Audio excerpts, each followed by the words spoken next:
చెప్పుకుందామా? రెడీయా? చాలా కెమెరాలు వచ్చేసినాయి. So many cameras.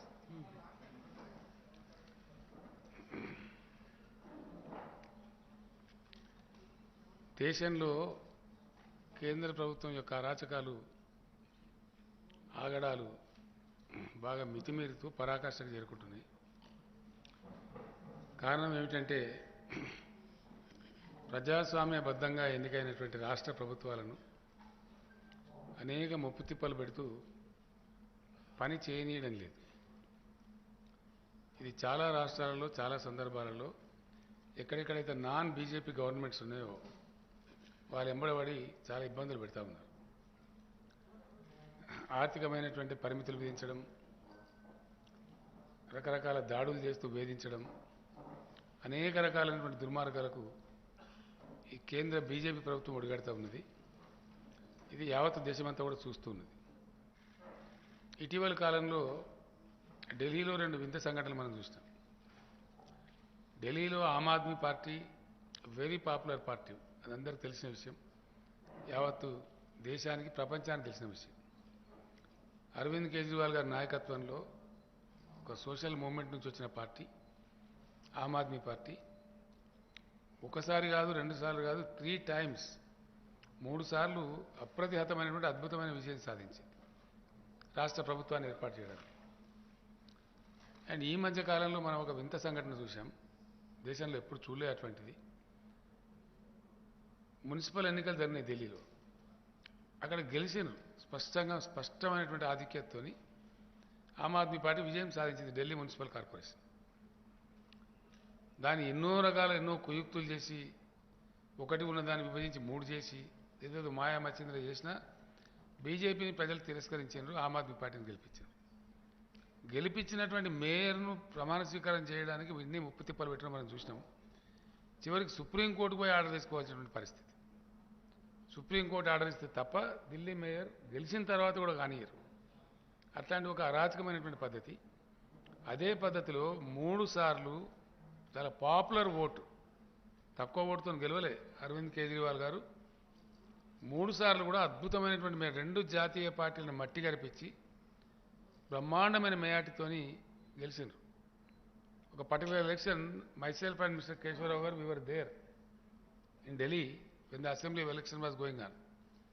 I requested KCR garu to go out. He went and made a round and came back. Arvind Kejriwal is hands down winning, sir. This was the statement given to me on that day. అనుకున్న ప్రకారంగానే చాలా పెద్ద మెజార్టీతో, with large majority, Aam Aadmi Party has formed the government 3 times, not once. అక్కడ ఒక ఎల్జీని తెచ్చి lieutenant గవర్నర్ను గెలిచిన ప్రజాస్వామ్య ప్రభుత్వం నెత్తిన పెట్టి వాళ్ళకు ఊపిరాడకుండా చేసి, పనిచేయకుండా చేసి అనేకమైన దుర్మార్గ చర్యలకు పాల్పడుతున్నారు. చివరికి గతి లేక సుప్రీంకోర్టును ఆశ్రయించింది ఢిల్లీ గవర్నమెంటు, కేజ్రీవాల్ గారి నాయకత్వంలో గవర్నమెంటు. సుప్రీంకోర్టును ఆశ్రయిస్తే సుప్రీంకోర్టు లార్జర్ బెంచ్, చిన్న బెంచ్ కూడా కాదు, 5 మెంబర్ జడ్జి ఉన్నటువంటి చీఫ్ జస్టిస్తో కూడుకున్న బెంచు స్పష్టమైన ఆదేశం ఇచ్చింది. చాలా స్పష్టంగా కుండ బద్దలు కొట్టినట్టుగా రాష్ట్ర ప్రభుత్వం ప్రజల చేత ఎన్నుకోబడిన ప్రభుత్వ కిందనే అధికారులందరూ పనిచేయాలి. వాళ్ళ ట్రాన్స్ఫర్స్ కానీ, మంచి కానీ, చెడ్డ కానీ, వాళ్ళ నియంత్రణ కానీ ఖచ్చితంగా రాష్ట్ర ప్రభుత్వం చేతుల్లోనే ఉండాలి, not in the hands of governor అని చాలా స్పష్టంగా ఆదేశం ఇచ్చింది. దాన్ని అమలు చేయకుండా ఒకటి గెలిచిన ప్రభుత్వాన్ని పనిచేయకపోవడమే అరాచకం. దాని మీద ఎల్జీని తీసుకొచ్చి కూర్చోబెట్టడం మరింత నియంతృత్వ వైఖరి. చివరికి సుప్రీంకోర్టు జడ్జిమెంట్ ఇస్తే ఆ సుప్రీంకోర్టును జడ్జిమెంట్ను కూడా కాలరాసే విధంగా చాలా భయంకరంగా ఒక ఆర్డినెన్స్ తెచ్చినారు. అది మరీ దుర్మార్గం. అంటే చివరికి సుప్రీంకోర్టు జడ్జిమెంట్కి కూడా అతిగతి లేకపోతే అంటే ఎమర్జెన్సీ రోజులు గుర్తుకొస్తున్నాయి. ఏ ఎమర్జెన్సీకి వ్యతిరేకంగా నరేంద్ర మోడీ గారు, బీజేపీ నాయకులు గొంతు చించుకొని మాట్లాడతారో ఎగ్జాక్ట్ ఇదే జరిగింది కదా ఎమర్జెన్సీకి ముందు. అలహాబాద్ హైకోర్టు జడ్జిమెంట్ తర్వాత ఆ జడ్జిమెంట్ను నలిఫై చేస్తూ రాజ్యాంగ సవరణ చేసినారు. సేమ్ ఇదే మోడల్, ఇదే మోడల్లో అప్పుడు చేసినారు. ఆ రోజు దేశం, నేను అప్పటి నుంచి ఇప్పటిదాకా చెప్తా ఉన్నాను, ఆనాడు జయప్రకాష్ నారాయణ గారి నాయకత్వంలో మహా పవర్ఫుల్గా ఉన్నటువంటి ఇందిరాగాంధీ అనుకున్నటువంటి ఇందిరాగాంధీ గారిని ఇట్లా గిల్లి పాడేసింది దేశం, ఒక లోక్ నాయక్ జయప్రకాష్ నారాయణ యొక్క పిలుపు అందుకొని. అట్లాంటి ఉదాహరణలు ఎన్నో ఉన్నాయి. మళ్ళీ ఎవరైతే గెలిపించినారో ఇందిరాగాంధీ గారి ప్లేస్లో జనతా పార్టీని, వాళ్ళు తప్పులు చేస్తే మళ్ళీ వాళ్ళని గెలిపేసి మళ్ళీ ఇందిరాగాంధీ గారిని గెలిపించినారు. So India reacts as and when there is something wrong, something grossly wrong, the country reacts. ఇప్పటికైనా మీకు విజ్ఞప్తి చేస్తున్నాం, ప్రౌఢశానికి పోకుండా మీరు కూడా ఇందిరాగాంధీ అవలంబించిన ఎమర్జెన్సీ దారిలోనే ఉన్నారు. ఇప్పుడు డెఫినెట్గా మీకు వాళ్ళకి ఏం తేడా ఉందండి? ఎమర్జెన్సీ మీరు ఎట్లా నిందిస్తారు? ఇప్పుడు ఎమర్జెన్సీ ముందు కూడా సేమ్ ఇట్లాంటి సిచ్యువేషన్ ఉండే. అట్లాంటప్పుడు మీకు ఆ నైతిక హక్కు లేదు. మీరు we demand the prime minister to withdraw the ordinance your self, or else we will all support Shri Arvind కేజ్రీవాల్జీ, will stand by him. ఆ ఆర్డినెన్స్ను ఓడించడానికి ఖచ్చితంగా లోక్సభలో రాజ్యసభలో మాకున్న శక్తి అంతా ప్రయోగించి ఆర్డినెన్స్ను ఫెయిల్ చేస్తాం, పాస్ కాకుండా చేస్తాం. కాబట్టి ఇప్పటికైనా కేంద్ర ప్రభుత్వం కళ్ళు తెరిచి you withdraw the ordinance yourself, unnecessary don't make an issue. Let the government leave, let the government work. కొన్ని మంచి పనులు జరిగినాయి ఢిల్లీలో. నేను వెళ్ళినప్పుడు కూడా కేజ్రీవాల్ గారు స్వయంగా నన్ను తీసుకెళ్లి చూపెట్టినారు. అక్కడ మొహల్లా క్లినిక్స్ కానీ, స్కూల్స్ కానీ, అక్కడ డ్రింకింగ్ వాటర్ సిస్టమ్ కానీ, అదేవిధంగా చాలా చక్కగా ఎలక్ట్రిసిటీ రంగంలో కొంత రాయితీలు ఇవ్వడం కానీ, పేదల గురించి నిరుపేదల గురించి అనేక మంచి కార్యక్రమాలు జరిగినాయి. మంచి పనులు జరుగుతూ ఉన్నాయి. అందుకే పాపులర్ గవర్నమెంట్ కాబట్టి ప్రజలు not once thrice the government was elected. అట్లాంటి పాపులర్ గవర్నమెంట్ని చేయడం మంచిది కాదు. బేసిక్గా ఒక మాటలో చెప్పానంటే, Modi government today has insulted the people of the state of Delhi. I can say without iota of doubt, it is insult to the state, the Delhi state people. It is the public mandate.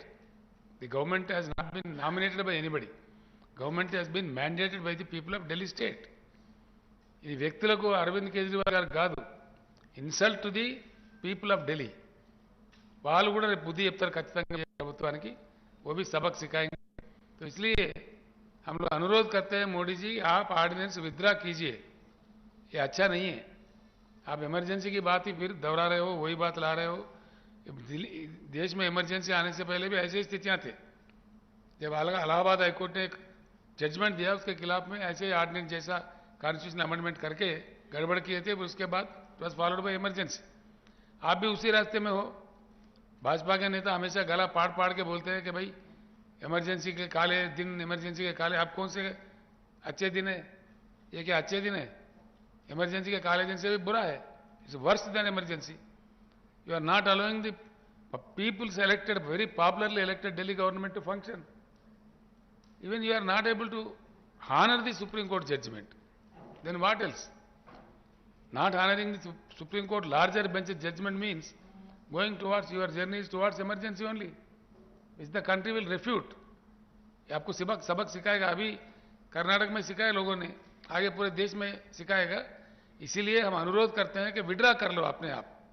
जैसा आप किसानों का कानून, भूमि अध्यादेश का कानून, वो सारा विड्रा कर लिए थे. आप तो माफी के सौदागर हो, तो इसीलिए बेटर है अपने आप में विड्रा करो. आपने जो जंग छेड़ा है बिल्कुल गलत जंग छोड़ा है. इसीलिए हम आपके साथ ही है, राजनीति में आपके समकालीन साथी है. इसलिए सुझाव भी देते हैं अच्छा नहीं है आपके लिए, ना ही लोकतंत्र के लिए, ना देश के लिए, ना आपके लिए, किसी के लिए भी अच्छा नहीं है. बेटर है the prime minister and the government in center today shall withdraw the ordinance without any further loss of time. Otherwise we will unitedly fight. I think the whole system will support Sri Kejriwal ji, because it is a question of the existence of the democratic system in the country. It is a threat to the democracy. It is a challenge to the democracy, which is not supposed to be in a big country like India. It cannot be tolerated. The government of India should come to senses and withdraw the ordinance. Kejriwal गाరు. आज हम लोग हैदराबाद में आए और हैदराबाद के honourable CM Rao साहब से मुलाकात हुई. काफ़ी लंबी मुलाकात हुई, काफ़ी अच्छी चर्चा हुई. सबसे पहले मैं राव साहब का हमारी पूरी टीम की तरफ से बहुत बहुत शुक्रिया अदा करना चाहता हूं कि उन्होंने हमें हमारे साथ टाइम निकाल के मुलाकात की और इतना प्यार और सम्मान हम लोगों को दिया। I am all of us are very very very grateful to him.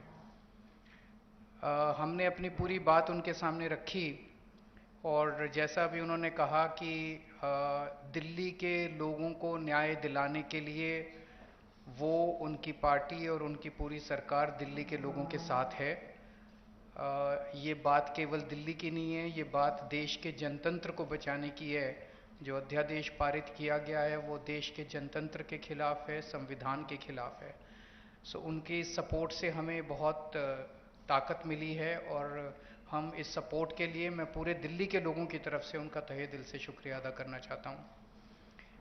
हमारी सरकार दिल्ली में पहली बार जब 2015 में बनी थी, फरवरी 2015 में दिल्ली में हमारी सरकार बनी थी। फरवरी 2015 में सरकार बनी और 23 मई को, मात्र 3 महीने के बाद, मोदी सरकार ने एक नोटिफिकेशन लाके हमारी सारी पावर छीन ली 3 महीने में। तो अब ब्यूरोक्रेसी के ऊपर, पहले हमारे से पहले शीला दीक्षित जी की सरकार थी। शीला दीक्षित जी का पूरा कंट्रोल था ब्यूरोक्रेसी के ऊपर, transfer, posting, disciplinary action, creation of new posts. So जितने सर्विस रिलेटेड मैटर्स हैं, शीला दीक्षित जी का पूरा कंट्रोल था।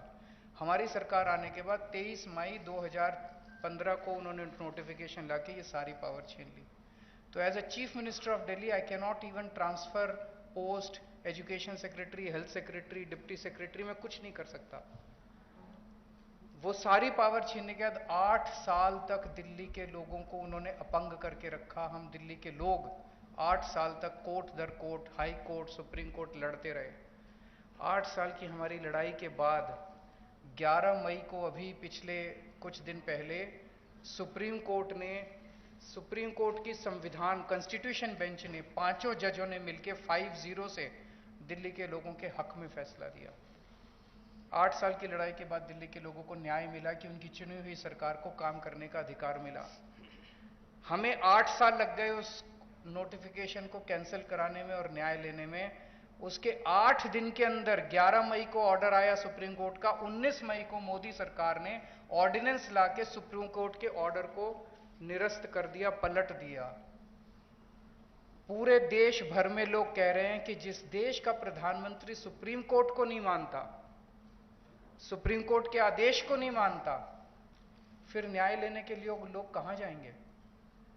अगर देश का प्रधानमंत्री कहता है कि मैं सुप्रीम कोर्ट के आदेश को नहीं मानता और कानून लाके वो आदेश को पलट देता है, तो फिर तो न्याय के लिए कोई जगह नहीं बच जाती है। कहां जाएंगे फिर लोग न्याय लेने के लिए? फिर तो कोई अंतिम चीज ही नहीं है। वो प्रधानमंत्री जी कहते हैं मैं नहीं मानता सुप्रीम कोर्ट को, ऐसे देश कैसे चलेगा? ये तो बिल्कुल गलत है। अब ये अध्यादेश लाके वापस सारी पावर छीन ली।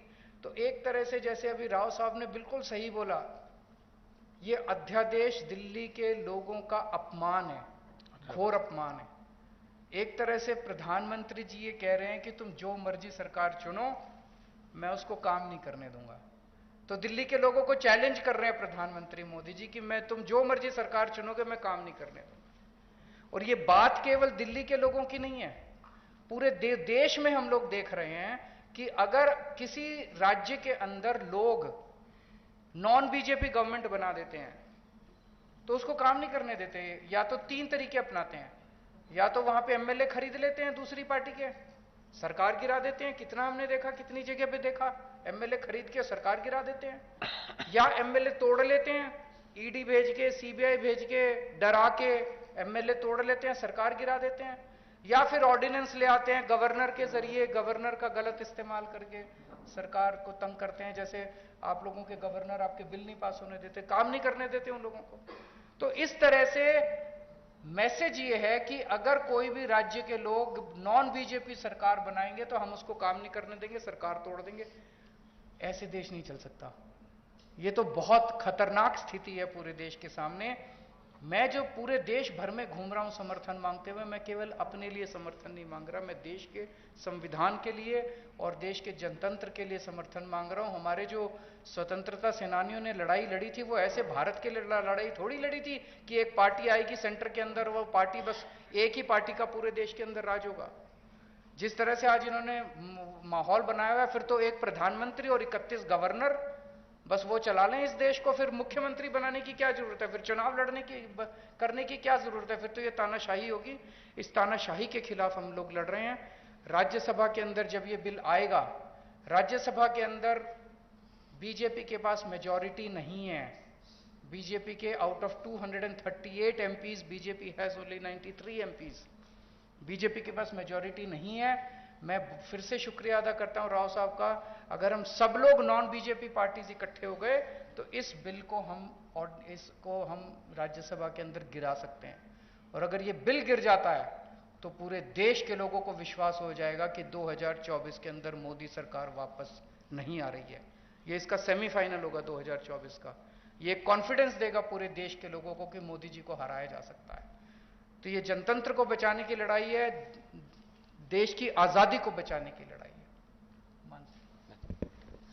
बहुत बहुत धन्यवाद, बहुत बहुत शुक्रिया। मैं माननीय मुख्यमंत्री तेलंगाना के चंद्रशेखर राव जी का बहुत बहुत आभार व्यक्त करता हूं कि उन्होंने हमें यहाँ बुला के घर पे मान सम्मान दिया, इज्जत दी। आम आदमी पार्टी के नेशनल कन्वीनर और दिल्ली के मुख्यमंत्री अरविंद जी और हमारे राज्यसभा के 2 सांसद संजय सिंह जी और राघव चड्ढा जी, जैसा कि राव साहब ने, अरविंद केजरीवाल साहब ने बता ही दिया कि देश के लोकतंत्र को बचाने की लड़ाई हम लड़ रहे हैं। एलजी जो है वो सिलेक्टेड है और दिल्ली की गवर्नमेंट इलेक्टेड है। तो डेमोक्रेसी में इलेक्टेड जो लोग हैं वो फैसले लेते हैं, ना कि सिलेक्टेड। तो दिल्ली का तो पहले से ही ये कर रहे हैं, पूर्ण राज्य का दर्जा नहीं है, लेकिन फुल स्टेट्स को भी तंग किया जा रहा है। हमने पंजाब में 92 सीट्स जीती आउट ऑफ 117। इतना बड़ा मैंडेट है। हमें बजट सेशन बुलाना था मार्च में, हमें गवर्नर ने मना कर दिया, मैं परमिशन नहीं दूंगा बजट सेशन की। तो हम कहां जाएं? तो बजट सेशन के बिना मतलब स्टेट कैसे चलेगी? तो हम सुप्रीम कोर्ट गए। सुप्रीम कोर्ट से चीफ जस्टिस साहब ने ऑर्डर दिया कि जी बजट सेशन होने दो। और उसके बाद एक और जो बात हुई कि जी जो काउंसिल ऑफ मिनिस्टर द्वारा लिखा जाता है प्राप्तियां गवर्नमेंट की कि हमने ये किया, वो कहता है उसमें मैं माई गवर्नमेंट नहीं कहूंगा। हमने कहा जी आप ही तो सम्मान कर रहे हो विधानसभा, आप माई गवर्नमेंट नहीं कहोगे तो क्या कहोगे? कहते मैं दिस गवर्नमेंट कहूंगा। फिर सुप्रीम कोर्ट जाना पड़ा कि जी माई गवर्नमेंट तो बोलना पड़ेगा इनको। तब जाके उन्होंने, सुप्रीम कोर्ट ने कहा कि you have to read it word by word, you can not change. जैसे तमिलनाडु में कर लिया था, स्टालिन जी के पास जो उन्होंने लिख के दिया था वो और था, गवर्नर कुछ और बोल रहा था। तो मतलब ये हैरानी की हद ये है कि जो राज्य भवन है स्टेटों में वो बीजेपी के ऑफिस बन गए और राज्यपाल जो है वो स्टार कंपेनियर बन गए बीजेपी के। तो इस गवर्नरी सिस्टम को उन्होंने मिसयूज किया है, हर जगह पे करते हैं।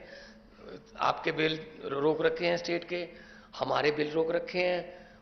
वहां पे स्टालिन साहब का चिट्ठी आई थी हमें कि हमें सपोर्ट करो, हमारे बिल रोक रखे हैं। केरला में तंग कर रहे हैं, ममता दीदी उनको तंग कर रहे हैं।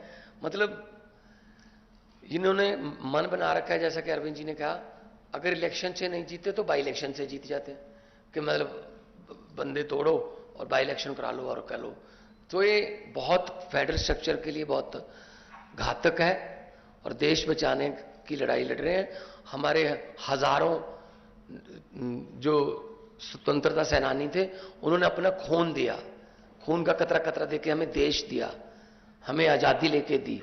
लेकिन ऐसी आजादी के लिए आज उनकी आत्मा तड़पती होगी कि ऐसी आजादी के लिए तो नहीं हमने कुर्बानी दी थी जो जिस तरीके से देश को ये चला रहे हैं। तो हम यहाँ पे आए हैं और राज्यसभा में, और जब से शक्तियां छीनी हैं लोगों ने 2020 में फिर चुन लिया आम आदमी पार्टी को। तो मतलब लोग लाइन में खड़े होकर वोट डालते हैं, डेमोक्रेसी है। तो उसके और उसके बाद सुप्रीम कोर्ट के फैसले को नहीं मान रहे, तो ये बहुत ही गलत मैसेज है जो है वैसे तो हम biggest democracy of the world अपने आप को कहलाते हैं, लेकिन अगर देखा जाए तो ये काम नहीं करने दे रहे। आज नीति आयोग की बैठक हम नहीं गए, अरविंद जी भी नहीं गए, हम नहीं गए। कारण क्या, वहां क्या करना है, फोटो खिंचवाने जाते हैं बस। मैंने तो चिट्ठी में लिख के भेज दी, मैंने कहा मेरे पिछले साल वाले भाषण को इस बार भी वही मान लिया जाए, क्योंकि कुछ पिछले साल जो मांगा था वो तो दिया नहीं। आरडीएफ के पैसे नहीं दिए, एनएचएम के पैसे नहीं देते, स्टेट का जो हक बनता है वो देते नहीं है। नीति आयोग में हम फोटो खिंचवाने जाएंगे क्या? मतलब ये मीटिंग करते हैं लेकिन चलाते अपनी मर्जी से हैं, और ऐसा नहीं होगा। भारत एक गुलदस्ता है, गुलदस्ते में हर किस्म के फूल होते हैं, हर फूल का अपना रंग, अपनी सुगंध होती है। ये चाहते हैं एक ही जैसे फूल हों बस, लेकिन ऐसा नहीं चलेगा। सो जो देश भारत जो है एक माला है, और माला के जो मन के हैं वो अलग अलग होते हैं। इसीलिए मल्टी कल्चर्ड कंट्री हमारा है, हर स्टेट की अपनी भाषा है, अपना कल्चर है, और इसको बचाने के लिए हम आज आए हैं। और मैं धन्यवाद करता हूँ जिन्होंने हमें यहाँ बुला के इज्जत तो दी। इससे पहले भी किसानों ने जो आंदोलन किया था, तो इन्होंने, मुख्यमंत्री तेलंगाना आए चंडीगढ़ में, 700 से ज़्यादा इन्होंने जो शहीद हो गए थे किसान, उनको 2-2 लाख रुपए के चेक भी दे के आए हैं। तो हम लोग पूरे देश को एक मानने वाले हैं। जहाँ अच्छा काम हो रहा हो वहाँ हम जाते हैं। मैं चेक डैम देख के गया था, 2 दिन की मैं विजिट किया था। चेक डैम कैसे बने, हम भी अपना पानी जो है पंजाब का ग्राउंड लेवल पर बचाने के लिए, अच्छी चीज़ सीखने के लिए कहीं भी जाना पड़े जाएंगे। अपने देश को नंबर 1 बनाना है तो हमें इकट्ठे होकर काम करना पड़ेगा। Thank you.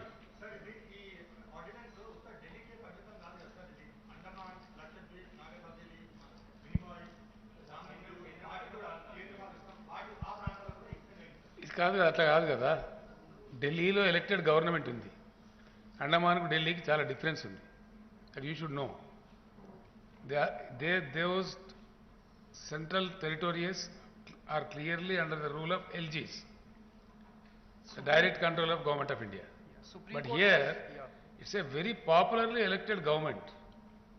The government is allowed to function independently like any other state government. That's the order of the Supreme Court, abundantly clear, abundantly. The question here is, if the government of India doesn't honor the Supreme Court, then what will be the fate of the country? You don't do it yourself, you don't oblige democracy. Even at the instance, at the judgment of Supreme Court, if you don't react, don't act accordingly, then what is the fun? ఎక్కడ తీసుకుపోతారండి దేశాన్ని? ఏం చేయదలుచుకున్నారు? ఈ గవర్నర్లు ఏంది, ఇదంతా ఏం జరుగుతుంది దేశంలో? గవర్నర్ పిలవడం గవర్నర్ బాధ్యత. ఏది? బడ్జెట్ సెషన్ పిలవడం స్టాట్యూటరీ ఆబ్లిగేషన్. 31 మార్చి లోపల ఒకవేళ లేని పరిస్థితి ఉంటే, పాస్ అయ్యే పరిస్థితి లేకపోతే 1 లైన్ చెప్పి, రెస్యూజరీ పవర్ స్పీకర్ దగ్గర ఉంటాయి, 1 లైన్ చెప్పి దాన్ని పాస్ చేయకపోతే స్తంభించిపోతుంది వ్యవస్థ. అట్లాంటి వాడి కోసం పెట్టినటువంటి ఒక అలంకారప్రాయమైన గవర్నర్ పోస్టులను నేను పెట్టనియా, బడ్జెట్ పాస్ కానియా అని ఒక పంజాబ్ ముఖ్యమంత్రి గారు మీ ముందే చెప్పారు కదా. సుప్రీంకోర్టుకు పోయి బడ్జెట్ ప్రవేశపెట్టి ఆర్డర్లు ఇచ్చే దిక్కుమాలిన గవర్నమెంట్ ఎప్పుడైనా చూసినామండి ఇండియాలో? ఇంత దౌర్భాగ్య పరిస్థితి ఉంటుందా? ఇంత సెన్స్లెస్ ఎప్పుడైనా చూసినామా? ఇక్కడ దురదృష్టం ఏంటంటే, ప్రజాస్వామ్యం పరిణతి చెందుతున్న కొద్దికి మెచ్యూరిటీ లెవెల్స్ పెరగాలి. Democratic maturity levels shall grow. అట్లాంటిది ఉల్టా రివర్స్ అయిపోయి ఆటవిక రాజ్యంలాగా, పాశవిక రాజ్యంలాగా. నిన్నగాక మొన్ననే కర్ణాటకలో ప్రజలు కర్రుగాల్చి వాద పెట్టారు. వంగి ఫర్షీ స్థలమందులు వెనకడ ఇట్లా భూమి మీద వెనకడ దండం పెట్టారు. ఆ వంగి కోద్దండాలు పెట్టినా కూడా తీసి చంపి పడేసారు అక్కడ. దాన్ని చూసినా కనీసం బుద్ధి రావాలి. ఈ పద్ధతి కాదు, మేము చేస్తున్న పని కరెక్ట్ కాదు, ఒక పక్క ప్రజలు తిరస్కరిస్తున్నది. అలా కానే లేదు, వచ్చి ఢిల్లీలో ఆర్డినెన్స్ ఇష్యూ చేశారు. ఇది సుప్రీంకోర్టు జడ్జిమెంట్కి వ్యతిరేకంగా.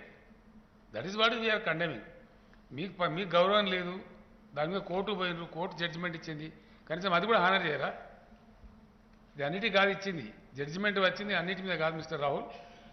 జడ్జిమెంట్ వచ్చింది ఢిల్లీ గవర్నమెంట్ మీద, కోర్టుకు వెళ్ళింది కూడా ఢిల్లీ గవర్నమెంట్. Thank you.